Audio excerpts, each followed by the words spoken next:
안녕하세요. 딥러닝을 이용한 주가 예측에 대해서 발표할 2학년 S구반 남아린 김수아입니다. 발표는 서론, 본론, 결론 순서대로 발표를 진행하도록 하겠습니다.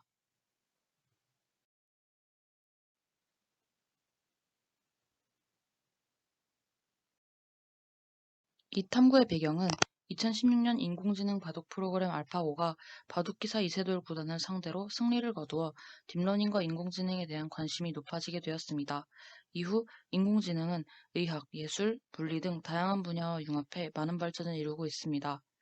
금융업계에서도 이슈가 된 딥러닝 기법은 금융 상품 및 서비스 개발에 적용하고 있습니다. 딥러닝 기술로 보안 강화, 사기 수법 방지, 리스크 감소, 고객 맞춤 서비스 강화 등의 긍정적인 효과를 기대하고 있기 때문입니다. 실제 9개의 기업인 골드만삭스는 인공지능 솔루션 기업 켄쇼의 시스템을 도입했습니다. 이처럼 금융업계에서도 인공지능을 이용한 연구가 활발하다는 점이 흥미로워 탐구를 진행하게 되었습니다. 탐구 주제는 딥러닝을 이용한 주가 예측입니다. 먼저 순환신경망인 RNN과 LSTM이 각각 무엇인지 알아보고 LSTM을 활용하여 우리나라의 기업인 삼성전자의 주가를 예측해보고 그래프로 나타내어 도출한 결과를 바탕으로 그 정확성에 대해 알아보고자 합니다. 이론적 배경으로 딥러닝의 발전 과정을 조사해보았습니다. 1943년 미국의 신경외과 의사인 워렌 맥컬록과 논리학자인 윌터 피츠의 연구에서 인공신경망이 시작됩니다. 그들은 전기 스위치처럼 온, 오프하는 기본적인 기능이 있는 인공신경을 그물망 형태로 연결하면 사람의 뇌에서 동작하는 아주 간단한 기능과 비슷하게 동작할 수 있다는 것을 이론적으로 증명하게 됩니다. 1949년 심리학자 도널드 올링헵은 생물학적 신경망 내에 반복적인 시그널이 발생할 때 뉴런들은 그 시그널을 기억하는 일종의 학습 효과가 있음을 발표합니다. 또한 인공신경망을 학습하기 위해 헤비한 학습을 제안합니다. 1958년 심리학자인 프랭크 로센블레트는 헤베의 가중치 개념을 적용하여 단층 신경망인 퍼셉트론 이론을 발표합니다.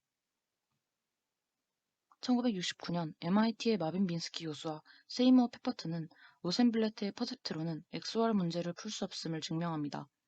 이 발표로 인해 학계 인공지능은 심체기를 가지게 됩니다.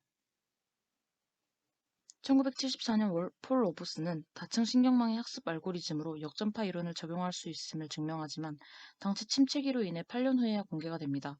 이것은 1985년 데이비드 파커와 프랑스의 얀 루쿤에 의해 재발견되어 인공신경망은 새롭게 시작하게 됩니다. 1986년 데이비드 러멜하트, 제프리 힌튼, 로널드 윌리엄스로 인해 역전파 알고리즘이 학계에 본격적으로 알려지게 되었고 인공신경망에 대한 연구에 활기를 불어넣게 됩니다.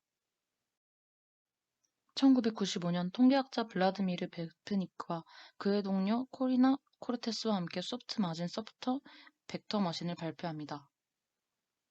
그리고 2012년 힌튼 교수팀은 심층 신뢰망 이론의 효과가 검증되었고 이때부터 심층 신뢰망 이론을 딥러닝이라고 명명합니다.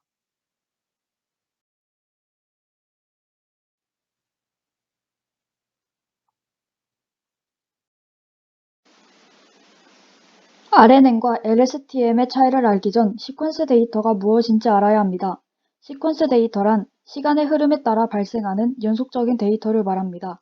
사람들은 평소에 말을 할 때 현재의 상황에만 집중하는 것이 아니라 과거의 어떤 맥락을 떠올리며 의사소통을 합니다.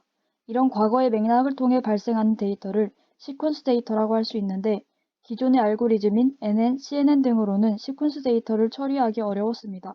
순환신경망인 RNN은 이런 문제를 해결하기 위해 제작되었습니다. RNN에는 루프가 들어있어 과거의 데이터가 미래에 영향을 줄 수 있습니다. 하지만 RNN은 장기 의존성 문제가 있습니다. 제공된 데이터와 정보 사이의 차이가 크지 않다면 상관이 없지만 입력된 값이 많다면 과거의 데이터를 기반으로 학습을 하는 것이 어려워지게 됩니다.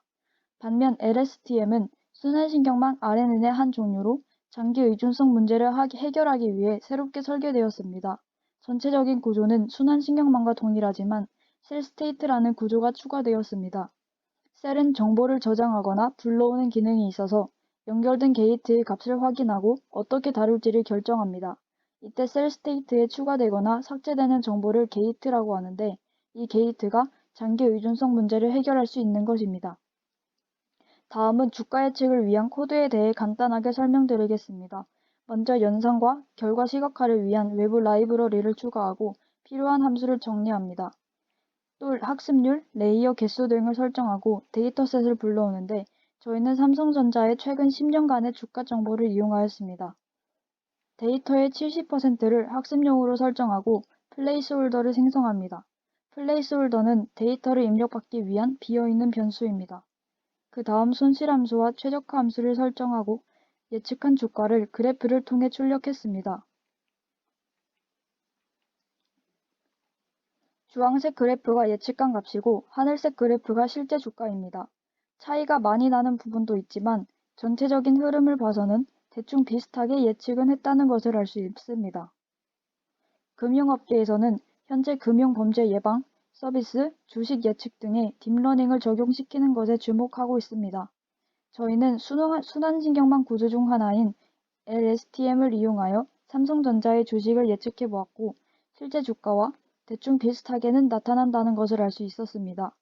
하지만 주가 변화는 주변 시장의 다양한 변수에 의해서도 변화하기 때문에 보다 더 정확하게 예측하기 위해서는 주변 환경도 함께 분석할 필요가 있다고 생각합니다. 열심히 논문을 제작하고 자료를 조사한 만큼 뿌듯했습니다.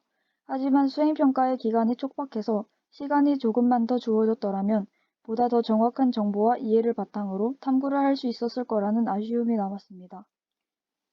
지금까지 발표를 들어주셔서 감사합니다.